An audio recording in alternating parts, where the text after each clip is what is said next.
Israel Hamas युद्ध शुरू होने से पहले मिडिल ईस्ट में एक ऐतिहासिक घटना होने जा रही थी।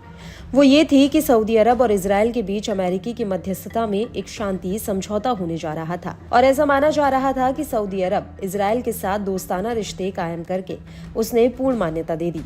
और इससे पहले इजराइल के 2 मंत्रियों ने भी सऊदी अरब का दौरा किया था। लेकिन 7 अक्टूबर 2023 को हमास ने इजराइल के ऊपर हमला किया और ये पूरी बातचीत पटरी से उतर गई, क्योंकि ईरान मिडिल ईस्ट में ऐसा बिल्कुल नहीं चाहता है कि इजराइल और सऊदी अरब के रिश्ते दोस्ताना हो जाएं।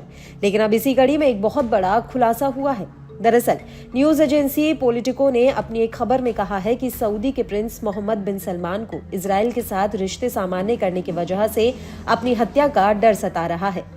इसको लेकर सऊदी के प्रिंस ने आशंका जताई है कि इजराइल के साथ दोस्ताना रिश्ते कायम करने की वजह से उनकी हत्या की जा सकती है।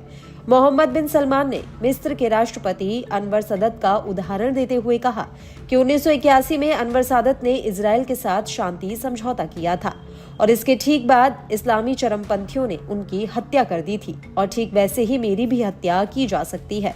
हालांकि सऊदी प्रिंस ने ये जरूर साफ कर दिया कि इजराइल के साथ किसी भी तरह के शांति समझौते में एक फिलिस्तीनी राज्य का रास्ता जरूर शामिल होगा। लेकिन इजराइल के मौजूदा प्रधानमंत्री लंबे समय से सऊदी अरब के साथ रिश्ते सामान्य करना चाहते हैं, लेकिन वो एक आजाद फिलिस्तीनी देश के खिलाफ हैं। वहीं दूसरी तरफ सऊदी के प्रिंस ने इजराइल के साथ शांति समझौते के बदले अमेरिका से मांग की है कि वो उनकी सुरक्षा सुनिश्चित करने के लिए कड़े कदम उठाए।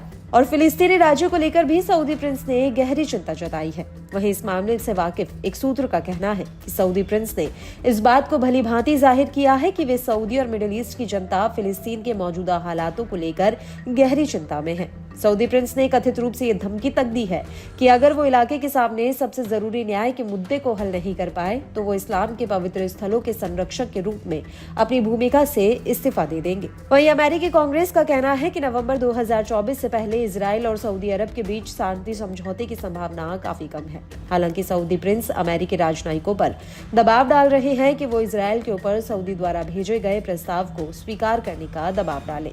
दरअसल सऊदी अरब ने अमेरिका के एक नागरिक परमाणु फैसिलिटी बनाने की शर्त रखी है। इसके बदले में वो इजराइल को पूर्ण मान्यता देने और अपनी सुरक्षा को सुनिश्चित करना चाहते हैं। इसी कड़ी में अमेरिका ने सऊदी को एक बहुत बड़ी राहत दी है। साल 2021 में अमेरिका ने मानवाधिकारों की चिंता को लेकर सऊदी को दी जाने वाली ऑफेंसिव हथियारों की खेप रोक दी थी, जिसे अब दोबारा से चालू कर दिया गया है।